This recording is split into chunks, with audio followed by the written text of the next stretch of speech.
Hey everyone, this is Jen. In today's video, we're going to talk about how to be when you disagree. Let's get going. If you're new here to the channel or you haven't seen my face before, my name is Jen and I was diagnosed with borderline personality disorder 20 years ago. Since that time, I have done multiple rounds of DBT, in-class work, group work, one-on-one, self-help, anger management, book work, you name it. I'm committed to doing it and improving on my maladaptive behaviors. I offer positive solution-based approaches to recovery for those with BPD, CPTSD, or just those who consider themselves to be easily emotionally dysregulated. I also have a playlist for families entitled Vids Just For You, and I will put a link up there so you can find some support tools. If you ever have a comment or a suggestion or you'd like to schedule a one-on-one, you can email me at womanbpd@gmail.com. Let's get into today's topic. So currently I am sitting in a great part of my life. I think that a friendship may be ended, but I'm not sure. And the lead up to that is that I had a disagreement with a long-term friend. We're talking about a decade now, where that friend did not, in my opinion, during our last conversation about a month ago, I didn't feel supported. And forget the reasons why I didn't feel supported, but I didn't feel supported. And we were disagreeing back and forth. And, you know, I reread the text that I sent. I reread the voice notes. Nothing was weird or egregious or out of the, norm. I mean, it was a bit heated, but there's no name calling, It was a heated discussion and kind of intense, but not one that I burned the relationship to the ground, right? Like, in my past life, if I disagreed with you, then, if I felt disrespected, boom, you're cut out. That's it. You're going into iPhone block jail.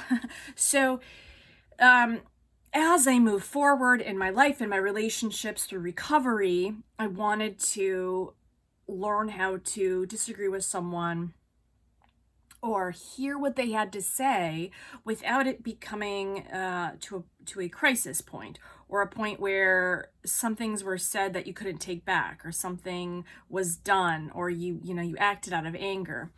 And all of it, the thing of this is there's two main things how to be when you disagree. One, you got to be okay with who you are, with what your thoughts are, with validating yourself, with knowing what your points are, knowing what your ethics are, knowing what your morals are, and sticking to them.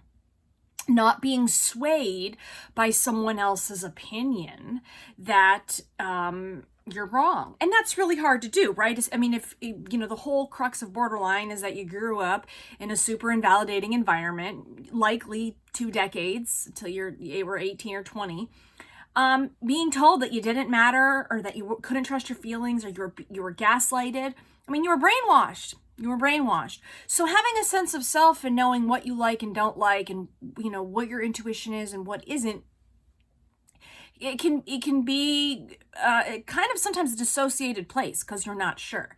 The second thing in how to be to disagree is you have to learn to be respectful and okay with how the situation turns out, irregardless. If you burn, I think one of the reasons those of us with BPD burn these relationships to the ground is because that's a lot easier to manage than actually having to wait for the volley and let the other person respond, right? If we assert ourselves, that could be a really uncomfortable place, right? Like sometimes even when I assert myself now, I'm like, oh, was that the right thing? Like my stomach gets tight, right? And you have this sense of maybe even dread, perhaps. So it can be very difficult to get up that courage to do something like assert yourself. And then once you're in that position, you have to be okay now with what the other person's going to say. But if you burn it to the ground, it's pretty easy to figure that, they're probably not going to talk to me again. And then that's that. So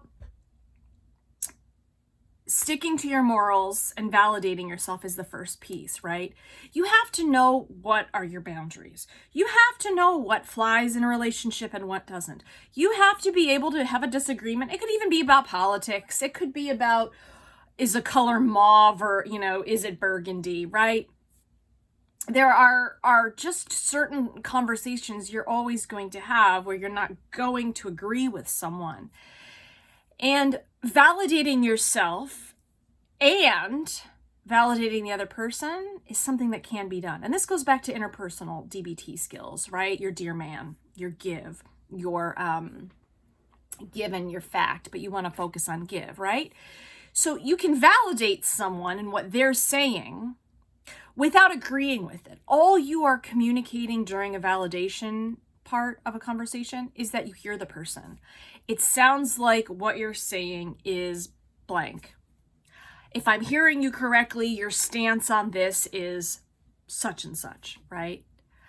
I could understand if you were bit by a dog as a kid, you would be afraid of a dog now. In all three of those situations that I said, I didn't agree with anything. I just simply asserted, right? Or I repeated back. Validation can even just be listening, actively listening, not thinking about what you're about to say. So in this conversation that I had with my friend, he and I both kind of were like at a standstill. And during the conversation, when I was validating myself, when I was sticking up for myself, when I was saying things, I was in a bit of a heightened emotional state.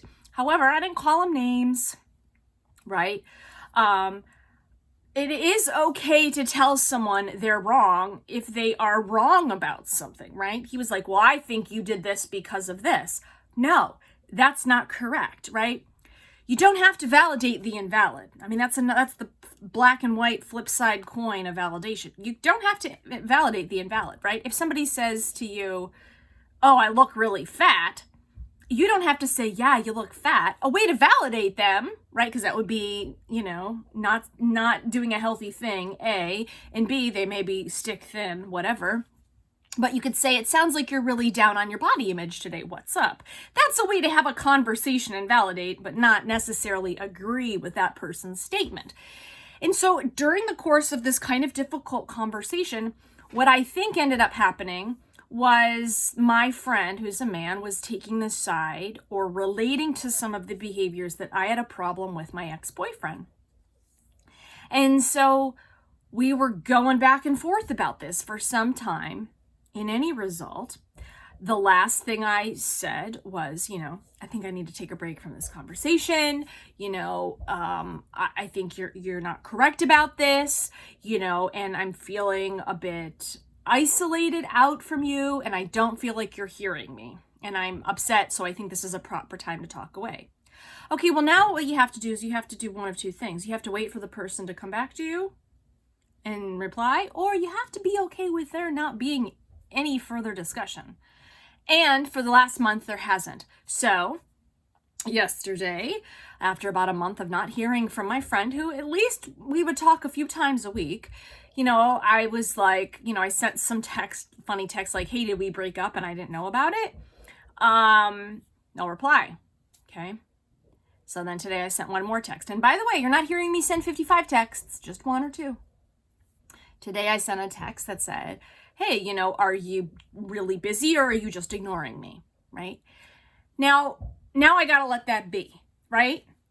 Did those feelings of revenge want to come up because he disagreed with me or he's rejecting me? Yeah, a little bit, right? However, I don't want anyone that can't respect my opinion to feel like they need to keep being my friend, right? It's not going to make me feel good to chase after him.